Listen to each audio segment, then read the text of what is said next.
আমাদের দাবি 20 রমজানের মধ্যে এটা সময়। দ্বিতীয়ত হলো 1 মাসের মূল মজুরির সমপরিমাণ অর্থাৎ বেসিকের সমান বোনাস দিতে হবে। ওই নামকে আসতে দিবেন, একটা বোনাস ভেঙে 2 ঈদে ভাগ করে দেবেন, এইগুলা মানা হবে না। 1 মাসের বেসিকের সমান দিতে হবে।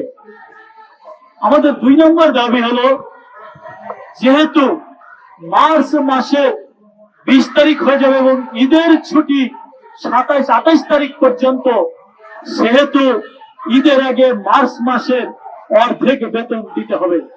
আমাদের তৃতীয় দাবি যে Mahmud denim, trouser, jeans, Amena fashion সহ যেই সকল কারখানায় 2 মাস 3 মাস 4 মাস করে বেতন বাকি, সেই সকল বকেয়া পরিশোধ এবং সকল বন্ধ কারখানা চালু করতে হবে। আমাদের চতুর্থ দাবি, এখনো তাজরিন ফ্যাশন রানা প্লাজা হত্যাকাণ্ডের বিচার হয়নি, ক্ষতিপূরণ পায়নি, কিছু সহায়তা পেয়েছে। আমাদের তাজরিন ফ্যাশনে আন্দোলন চলছে, ওই কারখানার মধ্যে লাগাতার অবস্থান নিয়ে আছে আমাদের শ্রমিক ভাই বোনেরা। ওই তাজরিনের এবং রানা প্লাজার জমি অধিগ্রহণ করেন। তাজরিন ফ্যাশনের এখানে যে ভবনটি আছে, সেই ভবন সংস্কার করে সেটা শ্রমিকদের মালিকানায় শ্রমিকদের দিয়ে দেন, সেখানে উৎপাদন চালু করেন। আর এই ঈদের আগেই আমাদের তাজরিন ফ্যাশনের শ্রমিকদের দাবি মেনে নেন। এই দাবি আমরা আজকের এই কর্মসূচিতে করছি এবং আমরা দেখছি যে কথা আপনারা একটু আগে শুনলেন, বাংলাদেশ ব্যাংকের কাছে মালিকদের দাবি, সেটি সাথে আমরা সম্পৃক্ত না।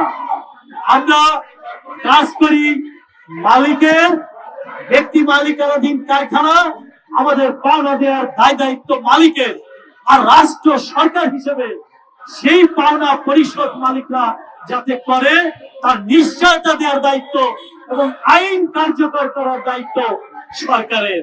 অবশ্য আইনের অধিকাংশ বিষয় সেটা মালিকদেরই পক্ষে। এখন আবারও কতগুলি কালো আইন তৈরি করেছে।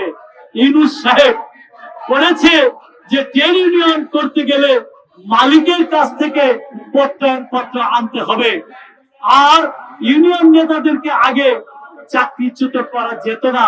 এখন ইউনিয়ন নেতা হোক, কিন্তু মালিক চাইলেই তাকে চাকরিচ্যুত করতে পারবে। এইটা আইএলও কনভেনশন 87 এবং 98 পরিপন্থী এবং এটা গণতন্ত্র পরিপন্থী। ট্রেড ইউনিয়নকে একেবারে নাকচ করে দেওয়ার ধারা, এই ধারা বাতিল করতে হবে, বাতিল করতে হবে। আগামী 3 তারিখ জাতীয় পর্যায়ের যে সরকারের উদ্যোগে টিসিসি আছে, অর্থাৎ ত্রিপক্ষীয় পরামর্শ কমিটি, সেই পরামর্শ কমিটির সভা আছে। আমরা সেই সবার আগেই আজকে দাবি করছি যে আমাদের ঈদ উপলক্ষের এই দাবি মেনে নেন।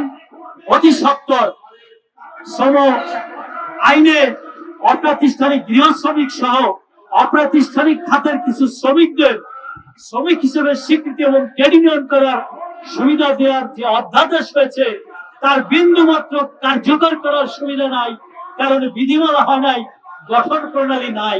সুতরাং সেই বিধিমালা অতি সত্বর করতে হবে।